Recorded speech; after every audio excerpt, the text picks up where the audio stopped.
Militer Israel kembali menyerang pemukiman warga Palestina pada Jumat malam. Warga berkumpul di lokasi serangan udara tersebut.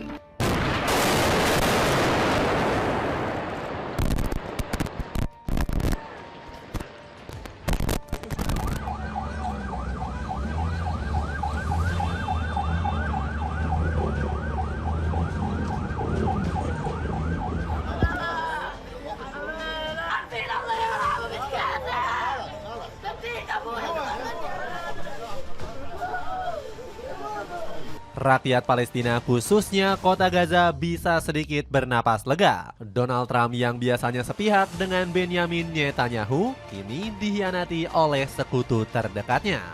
Presiden Amerika Serikat ini secara resmi membentuk Dewan Perdamaian Gaza yang sudah ditandatangani oleh banyak negara.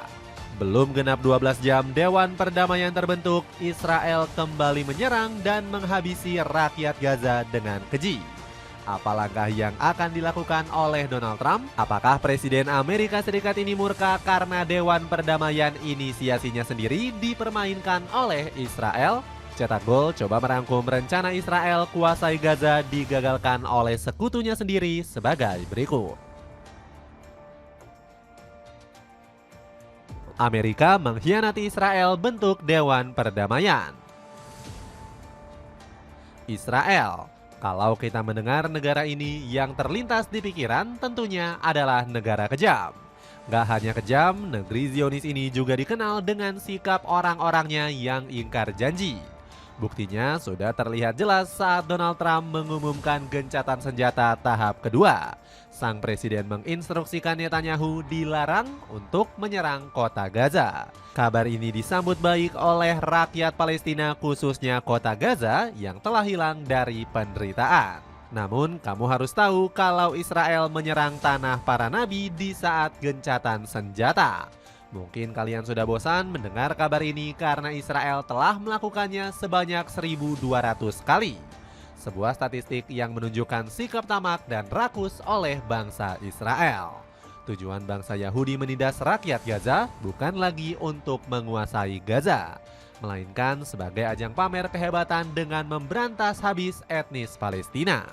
Perilaku membangkang inilah yang menjadi inspirasi Donald Trump. Presiden Amerika Serikat kali ini tidak berada di pihak Israel dengan membentuk Dewan Perdamaian Gaza. Dewan Perdamaian yang dibentuk Trump bertujuan agar perdamaian di Gaza bisa terlaksana. Dalam piagam pendiriannya, Dewan ini memprioritaskan stabilitas dan memulihkan pemerintahan yang sah. Artinya, Israel tidak bisa semena-mena menjajah kota Gaza yang secara administratif milik Palestina. Uniknya, dalam Dewan Perdamaian tersebut, Israel terpaksa menuruti kemauan AS. Apakah ini sebagai bentuk pengkhianatan Amerika terhadap sekutu terdekatnya? Jawabannya terdapat pada pernyataan seorang pembicara perwakilan Benyamin Netanyahu. Pejabat yang tidak mau disebutkan namanya ini berpendapat bahwa Israel terpaksa ikut bergabung dalam forum tersebut. Netanyahu nggak ingin Trump kecewa berat. Pasalnya, pembentukan dewan ini memerlukan biaya yang cukup mahal, yakni berkisar 1 miliar US dollar. Dana 16,9 triliun rupiah ini baru dihitung dari keikutsertaan anggota saja. Kalau kita melihat fakta itu, apakah Trump mengincar keuntungan besar dalam forum ini? Sang presiden menjamin kalau dirinya nggak akan mengambil keuntungan sepeser pun. Hasilnya, beberapa negara muslim termasuk Indonesia telah menandatangani BOP Charter. Pak Prabowo bilang ini merupakan momen bersejarah sekaligus peluang nyata mendorong perdamaian. Sang presiden juga bilang kalau semua negara akan mengambil bagian. Yang jelas penderitaan rakyat Gaza sudah berkurang, sangat berkurang. Bantuan-bantuan kemanusiaan begitu deras, begitu besar masuk, sudah masuk. Saya sangat berharap Indonesia ikut serta, kata Prabowo. Uniknya, negara-negara Eropa tidak menghadiri Dewan Perdamaian Gaza ini. Bukan karena tidak ingin Palestina berdamai, melainkan khawatir dengan niat terselubung Donald Trump. Uni Eropa cemas jika Dewan Perdamaian Gaza bermaksud untuk menggeser peran PBB. Berikutnya, Trump bisa dengan mudah mengontrol Dewan lewat kekuasaan besarnya. Tetap menyerang Gaza bikin Trump murka? Meski Dewan Perdamaian Gaza telah terbentuk, Israel masih terus berlaku keji. Mendekati akhir Januari ini, warga Palestina masih terus diserang dan dihabisi oleh tentara Zionis. Setidaknya 4 warga Palestina tewas dalam serangan artileri Israel. Tentara-tentara Zionis dengan keji melakukan serangan brutal di lingkungan Zaytun, sebelah timur kota Gaza. Sebelum penyerangan ini, seorang warga Gaza yakni Fadi Wael Al-Janar juga dilaporkan syahid. Tentara Israel menembak mati Fadi bersama 3 jurnalis yang meliput pada hari Rabu kemarin. Dalam 48 jam terakhir, ada sekitar 11 jenazah dan 7 orang mengalami luka berat. Kementerian Kesehatan Gaza memprediksi jumlah korban akan terus bertambah. Sampai detik ini, Israel nggak henti-hentinya melakukan serangan. Sejak bulan Oktober, Kementerian Kesehatan Gaza juga merilis jumlah korban meninggal atas penyerangan Israel. Sebanyak 477 warga Palestina meninggal, 1.301 juga mengalami luka-luka. Kementerian Kesehatan juga menemukan 713 jenazah yang tertimbun di bawah reruntuhan rumah. Gak hanya Gaza, Israel juga semakin membabi buta menyerang Libanon. Negeri Zionis meledakkan 3 desa di selatan Libanon dekat perbatasan Suriah Palestina.